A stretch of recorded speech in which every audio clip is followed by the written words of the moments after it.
कोणीही कितीही विरोध केला तरी मी माझं बर्थडे गिफ्ट मिळवणारच. पण कसं? त्यासाठी मंजिरीला प्याद म्हणून वापरून सत्यजित बरोबर 2 दिवस कुठेतरी बाहेर जायला हवं.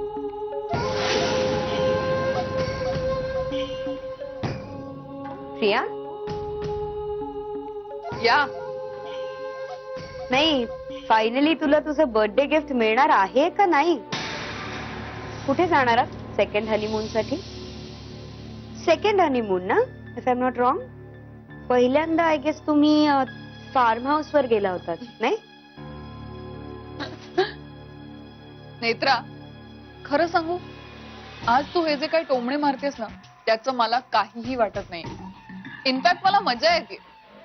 अँड यू नो व्हॉट, माझी सगळी तयारी करून झाली आणि तुझ्या मदतीची अजिबात गरज नाही.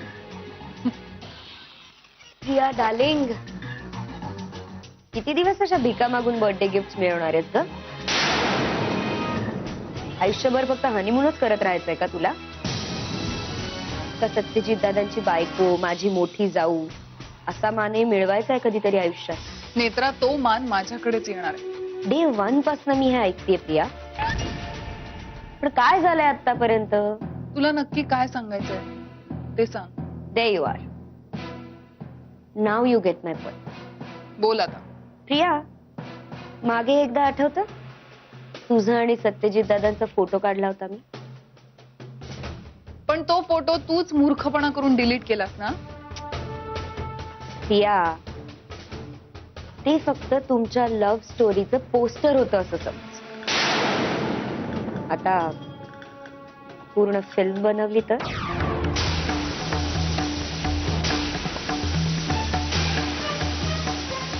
मग व्हॉट्स इट? बनवायची तुमच्या सेकंड हनीमूनची फिल्म? अजिबात नाही. नेत्रा, तुला वेळ लागलाय का?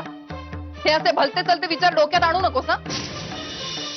हे बघ प्रिया, ह्याच्यात भलतं सलतं काहीही नाहीये. अशी संधी परत मिळणार नाही, ही फुकट घालवू नकोस. तुला कळतंय का तू काय बोलतेयस? पूर्ण कळतंय. तूच मला सतत ऐकवत असतेस ना, गोव्याच्या रस्त्यावर लहानाची मोठी झालीस वगैरे वगैरे. मग आमच्या इथे या असल्या गोष्टी म्हणजे पाय हात का खेळ आहे प्रिया? पण मी इतक्या खालच्या पातळीवर नाही जाऊ शकत. आता पातळी सूड उगवताना काय मोजून मापून सूड उगवणार आहेस का तू? नेत्रा, तुला समजत नाहीये. तिथे सत्यजित बरोबर मी असणार आहे आणि मी हे शक्य नाहीये. तुला अक्कल नाहीये का? प्रिया प्रिया प्रिया, चिल. हे बघ, मी पण एक स्त्री आहे. मला कळतं. म्हणजे हे बघ, तुझ्या डिग्निटीला धक्का लागेल असं आपण काही करणार नाही. येतंय का लक्षात? फक्त मंजिरी वहिनींचा विश्वास बसण्या इतपत जरी मटेरियल मिळालं ना आपल्याला तरी खूप आहे. आपण आणि नंतर ते टेप जाळून टाकू, फेकून देऊ, काहीतरी करू ना त्याचं. हे बघ, कुणालाही काहीही कळणार नाही प्रिया.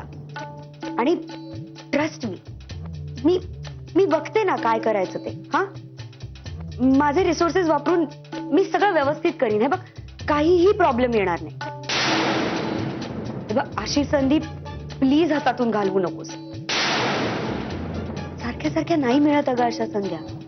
आणि आत्ता जरी संधी हातातून गेली ना तर आयुष्यभर फक्त हनीमूनच करत बसावं लागेल तुला. एंड रिमेंबर वन थिंग, कभी कभी कुछ पाने के लिए कुछ खोना भी पड़ता है.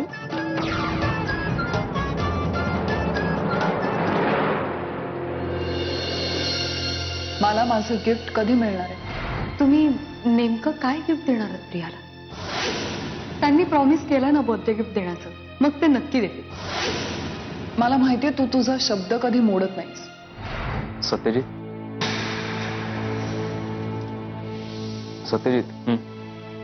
मी काल मंजुषा वहिनींना एसपी साहेबांकडे घेऊन गेलो होतो आणि एसपी साहेबांनी त्यांचं स्टेटमेंट ऐकून घेतलं. पण तिकडे तो दादा होळकर जामीन मिळवण्यासाठी वाटेल ते प्रयत्न करतो आणि त्यात पुन्हा दादा होळकरनी त्याची केस दिली आहे त्या ऍडव्होकेट पटवर्धनांकडे, ज्यांनी आजपर्यंत एकही केस हरलेली नाही.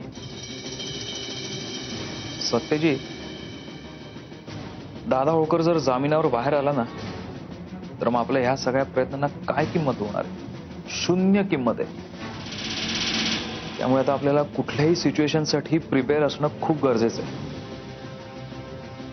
म्हणून मी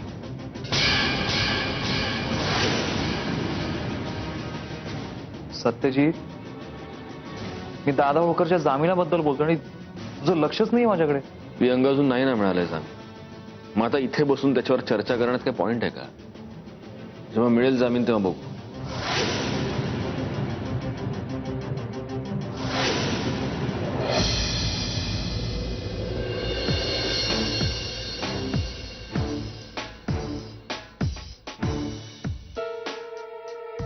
गायकवाड साहेब, तुम्ही असं का करताय? किती वेळा सांगितलं तुम्हाला? तुम्हाला कळत कसं नाहीये? मला यायला नाही जमणार. तुम्ही काय ते बघून घ्या. काकांना ती जागा बळकवायचीच आहे म्हटल्यावर आपण तरी काय करणार हो? हे बघा, मला असं वाटतंय माझ्या नशिबातच नाहीये ती जागा. मग उगाच त्याच्या मागे धावून काय उपयोग आहे? आणि तुम्ही सुद्धा फार वाईट वाटून घेऊ नका. ठीक आहे, मी ठेवते फोन. प्रिया, हा, अगं काय सगळं? हे काही नाही अगं. प्रिया, कळलंय मला सगळं, पण हे येणार आहेत ना तुझ्यासोबत? मग जाऊ दे ना मंजिरी, उगाच माझ्यामुळे घरात इश्यू क्रिएट व्हायला नको आहे. प्रिया प्लीज, असं का बोलतेस तू? हे बघ, हे येतील तुझ्यासोबत आणि तुझ्या त्या काकाला बरोबर सरळ करतील आणि तुझा जो काही हक्क आहे ना तो तुला नक्की परत मिळेल. सत्यजित, फक्त तिथे येऊन उपयोग नाहीये मंजिरी. त्याला मनापासून तिथे यावंसं वाटायला हवं. तू त्याला सांगितलंस आणि तो आला आणि औ दे ना. तू का करतेस हे सगळं? आणि किती करणार आहेस माझ्यासाठी? कोणाकोणासमोर जाऊन किती वेळा माझी बाजू घेऊन बोलणार आहेस? जाऊ दे, विसरून जा हे सगळं. प्रिया प्लीज, तू असं का बोलतेस? मग काय करू मी? मंजिरी, तू सांगितलंस म्हणून सत्यजित माझ्या बरोबर यायला तयार झाला, पण मला नाही वाटत आमचं एकत्र जाणं मावशीला मान्य आहे. तशी कचऱ्या इतकी सुद्धा किंमत नाही मला या घरात, आणि हे सगळं मान्य करण्याखेरीज माझ्याकडे दुसरं ऑप्शन नाही. प्रिया, हे बघ, असा विचार पुन्हा कधीच करायचा नाही. आणि तू चल बरं, आपण दोघी मिळून आईशी बोलूया. चल. नाही, नको मंजिरी, तू पण नको जाऊस. उगाच माझ्यामुळे तुमच्यामध्ये वाद झाले तर मला तसं नाही चालणार. अगं नाही, मी नाही येत, तूच जा. ठीक आहे, मी बोलते आईशी. आलेच.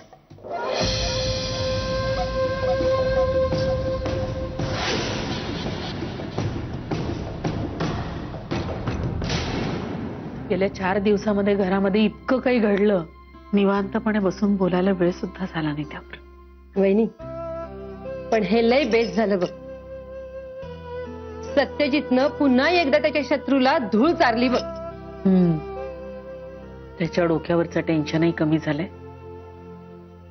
आता तोही पुन्हा नव्या जोमाने कामाला लागेल. आई, अगं ये ना, विचारतेस काय? आई, मला तुमच्याशी जरा महत्वाचं बोलायचं होतं. बोल ना. आई, मला वाटतं प्रियाला आपण थोडं समजून घ्यायला हवं. तिच्याकडे तिच्या आई वडिलांची आठवण म्हणून गावाकडचं घर आहे फक्त, आणि आता तर ते सुद्धा तिच्या हातून जाण्याच्या मार्गावर आहे. मला काय वाटतं, जर यांनी या प्रकरणात लक्ष घातलं तर मला पूर्ण विश्वास आहे की तिच्या हातून ते घर कोणीच नाही हिसकावून घेणार. मंजिरी, तुला नेमकं काय म्हणायचं? म्हणजे मला फक्त एवढंच म्हणायचं होतं की तुम्ही यांना प्रिया बरोबर जाण्याची परवानगी दिली तर.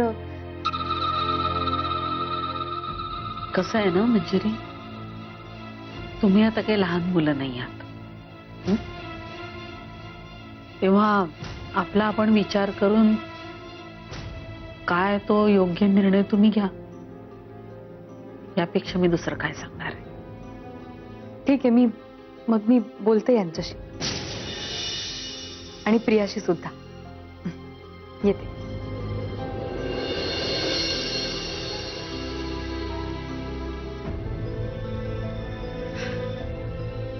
या मुलीचं काय ते कळतच नाही मला. हा तर यात न कळण्यासारखं काय आहे? असं नाही वंच, पण आपला नवरा दुसऱ्या मुलीबरोबर गावाला जातोय म्हटल्यावर एखाद्या बायकोने असं आकांडतांडव केलं असतं. पण हिचं उलटच आहे. ती प्रोत्साहनच देते त्यांना. तिची खरी ओळख नेमकी काय, तिचा खरा चेहरा आपल्याला कधी कळणार आहे कोणाच ठाऊक. वहिनी, आता तू बी ना नको त्या ईशावर विचार करतेस बघ. तिच्या या अशा वागण्याचा अर्थच लागत नाही मला. खर तर ती माझ्याकडे तक्रार घेऊनच यायला हवी होती.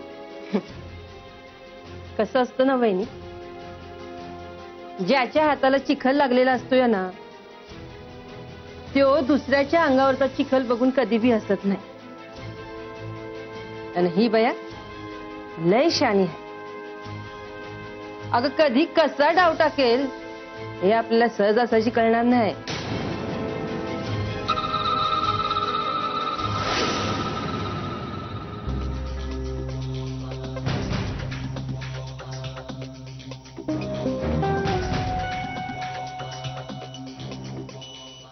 पिया, कसं असतं ना एखाद्याचं नशीब, नशीबच वाईट आहे म्हणल्यावर कितीही प्रयत्न केले ना तरी काही होत नाही बघ. काय काय बोलतेस तू? आज अचानक हे सगळं काय सुचतंय तुला नेत्रा?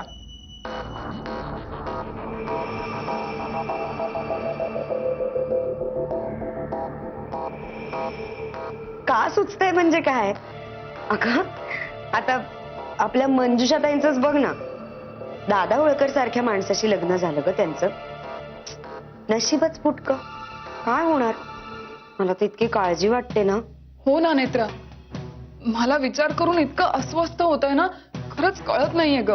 खरंय ग, रोज रोज असे जळते निखारे घेऊन दिवस काढायचे म्हणजे अवघड आहे अगदी. अगं पण परिस्थिती अशी असेल तर आपण तरी.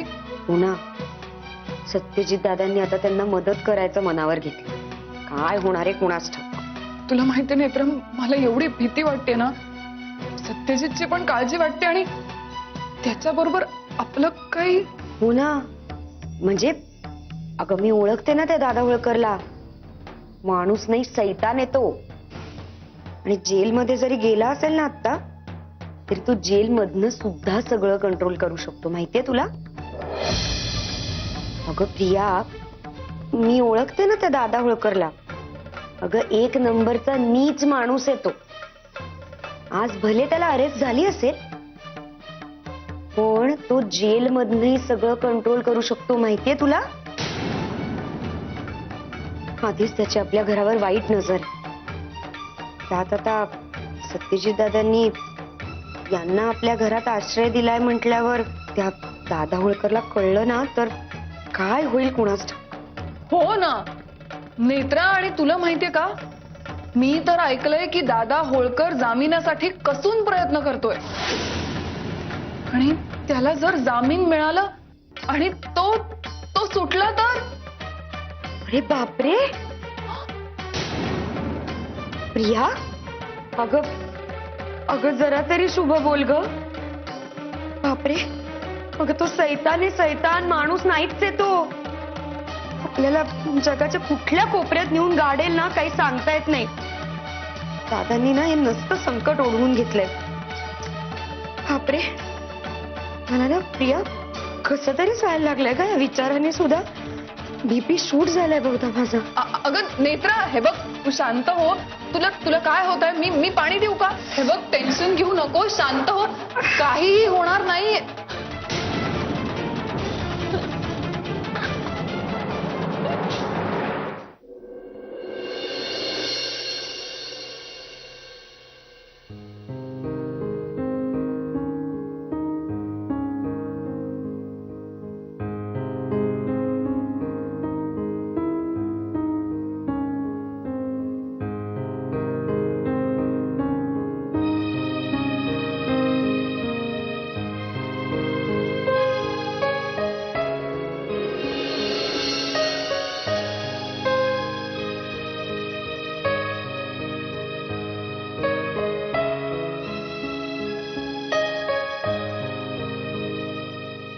तुळशी माय, तुझी किरपा या घरावर आणि माझ्या लेकरांवर कायम ठेव ग बाई.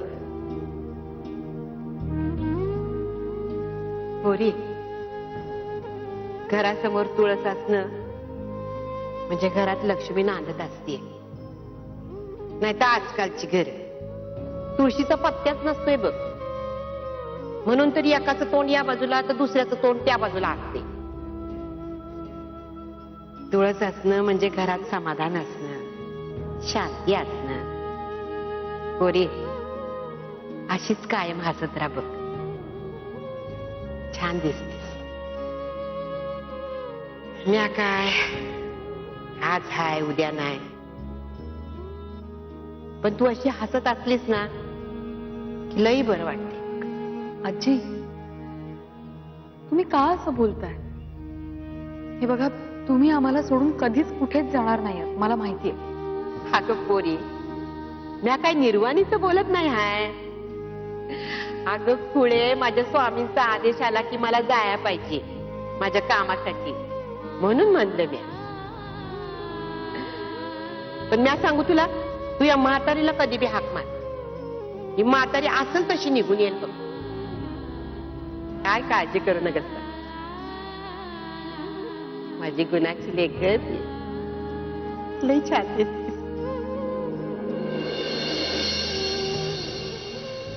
कुठे गेलात तुम्ही आजी? या ना लवकर. तुमची खूप आठवण येते.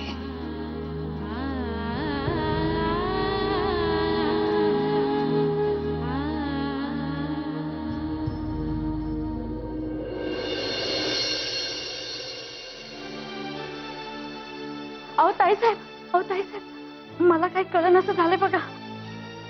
अगं काय झालंय? तू थोडी शांत हो आधी. शांतपणे सांग, काय झालंय? अहो त्या मंजुषा ताई. काय? अगं काय झालं त्यांचं सांग ना. मी बघ. अहो, त्या कुठेच नाहीयेत. काय? अगं अशा कशा कुठेच नाहीये? तू नीट बघितलंस ना? अहो मी समधीकडे बघितलं त्यासनी. मी त्यांना चहा बी दिला, त्याच्यानंतर मी बघितलं नाही. अहो मला वाटलं असतील तर तुमच्या रूम मध्ये. अगं असं कसं? आम्ही दोघेही रूम मध्येच होतो ना. मंजिरी, काय झालं? तुम्ही इथे अशा का उभ्या? आई आहोत, त्या मंजुषा ताई नाहीयेत रूम मध्ये. अगं मीरा, तू घरभर नीट बघितलंयस का? प्रियाच्या रूम मध्ये असेल, नाही तर गार्डन मध्ये बसले असतील ती आणि वंच. झालंय आईसाहेब, अख्खं घर गार्डन समधीकडे शोधून झालंय, कुठं बी नाही गावल्या त्या. मला वाटतं आपण सत्यजितला फोन करूया. आई मला खूप काळजी वाटायला लागली हो. खरं तर आज खऱ्या अर्थाने त्यांच्यावरचं संकट टळलं होतं. आणि हो मंजिरी, आता तू टेन्शन घेऊ नकोस, मी बोलते सत्यजितशी. मावशी, मी आता टीव्हीवर पाहिलं, दादा होळकरला जामीन मिळालाय.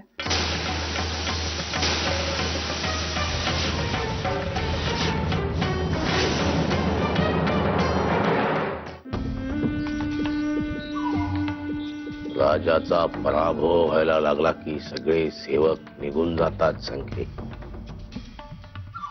तुम्ही नाही ना निघून जाणार? नाही साहेब. कारण जेलमध्ये घालवलेल्या प्रत्येक क्षणाचा हिशोब करायचा आहे. दादा होळकर सिकंदर आहे, एकटा लढणार, एकटा. मी आहे ना साहेब, आपला सेवक. मग आमच्या मिसेस कुठे आहे तुम्हाला माहिती आहे का? मला नाही ना माहिती साहेब. माहिती असतं तर तुमच्या समोर हजर केलं असतं. पण मला माहिती आहे ना आमच्या मिसेस कुठे आहेत ते. तेव्हा मी आता त्वरित ताबडतोब सन्माननीय परम मित्र आमचे सत्यजित मुधोळकर आणि विहंग भोसलेला भेटायला जाणार. पटकन बघून ये.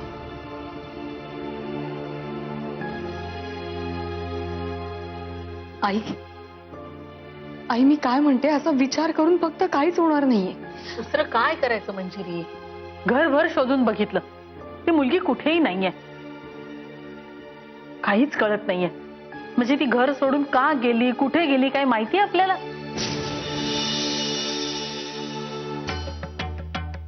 शिवाय परिस्थिती अशी आहे की तिच्या जीवावर बेतू शकतं. हे सगळं ऐकल्यानंतर सत्यजितची काय अवस्था होईल ह्याची मला जास्त काळजी. त्यांनी तिला या घरामध्ये आश्रय दिला होता आणि आपण ज्या व्यक्तीला आश्रय देतो तिच्या बाबतीत हे असं.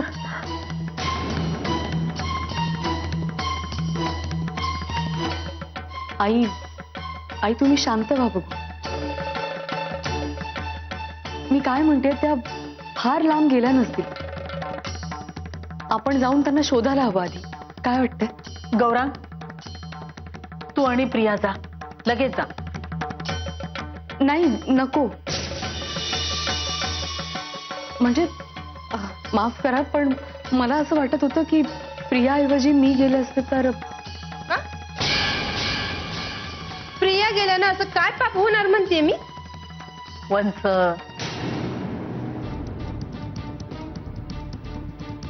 मंजिरी, तुला नेमकं काय म्हणायचंय? आई मला फक्त एवढंच म्हणायचं होतं की त्या माझ्याशी मोकळेपणाने बोलतात. त्यांनी जर घरी यायला नकारच दिला तर त्यांना मी समजावून सांगून घरी घेऊन येऊ शकते ना. म्हणून बाकी काही नाही. नाही, तुझं बरोबर आहे, मला पटतंय ते, पण तुझ्या तब्येतीचं काय? हे बघ, तुला विनाकारण दगदग आणि धावपळ होईल. आई आता यात काळजी करण्यासारखं काय आहे? गाडीत जायचंय आणि गाडीत यायचंय मला. म्हणजे आई प्लीज जाऊ द्या मला. काळजी घे. वहिनी, मी पण येते तुमच्या बरोबर.